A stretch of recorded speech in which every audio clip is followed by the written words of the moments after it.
Good morning, y'all.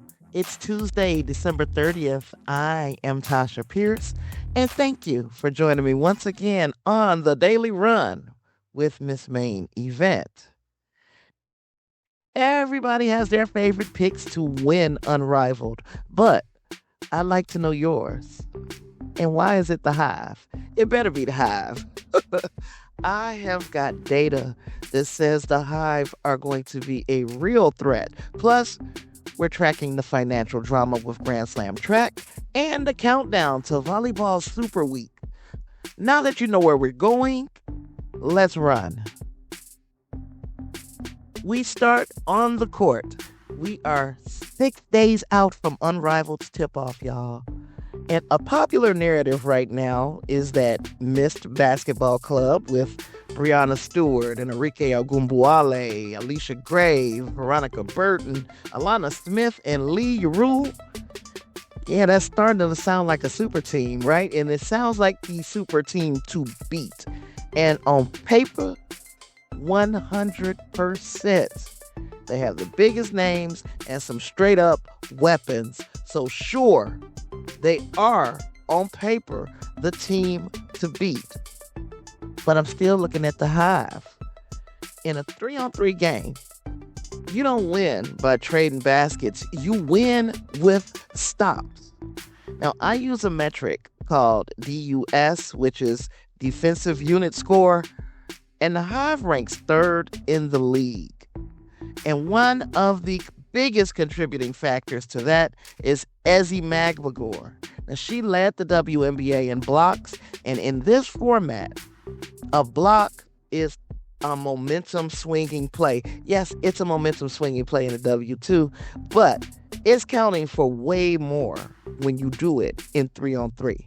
Now, you pair Ezi Magbegor and her rim protection with the rookie Saniya Rivers, the chaos agent. Yeah, you might have a defense that generates a very, very easy offense. And also remember the rules. The fourth quarter is untimed. You have to stop the other team in order to win. So in a close enough game, I think I trust the Hive's defense to get that final stop more than I trust anybody's offense to outscore them. Moving to the net, we are approaching Volleyball Super Week. That's what I'm calling it anyway. Next week is historic. We have Love Volleyball launching on January 7th, Major League Volleyball on January 8th, and I'll be doing a full breakdown of the differences between these two leagues later this week. But for now, just know that the rosters are locked and the preseason content should be flooding your timeline. If it's not, you got a week or so to work on that algorithm.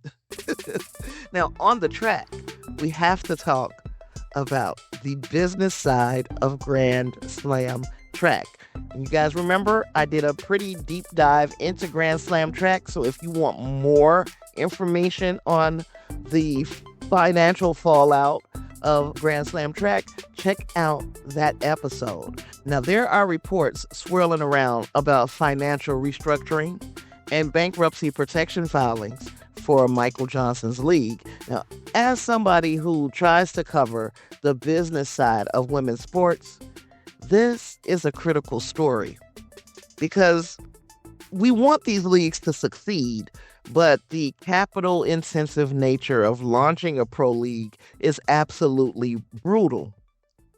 But even if the league can be saved, has Michael Johnson lost the trust of all the athletes? That is the big pressing question.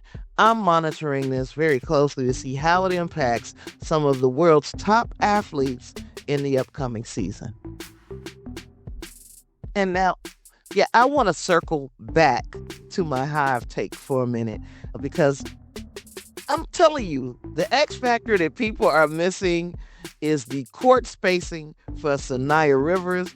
You can tell I am really big on the Hive. But in the WNBA, Saniya Rivers, she averaged about 8 or 9 points a game, which is solid for a rookie year. But We're not talking about a full court. We're talking about a 70-foot court with only 3 defenders. That should be a playground for her. Saniya is a slasher. She finds gaps. And my prediction is that Saniya Rivers is going to be like the breakout athlete of Unrivaled. That's what I'm thinking, because this format unlocks her game in a way that 5-on-5 can't. Saniya Rivers is careful with her fouls. She has a very low foul rate.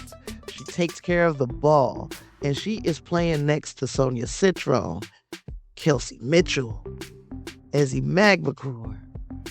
She has perfect spacing, if you ask me. You can't ask for better spacing than what Saniya is getting. Don't be surprised if the Hive mess around and upset the Mist next week.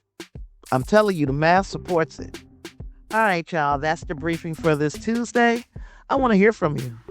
Do you buy my stock, my take on the Hive, or are you still riding with somebody else? Gosh, drop a comment and let me know how you feel. And make sure you're subscribed so you don't miss tomorrow's episode, because we will be doing the full Love Volleyball versus Major League Volleyball breakdown, and I know you don't want to miss it. Thank you for joining me on the run this morning, December 30th. We'll chat again tomorrow.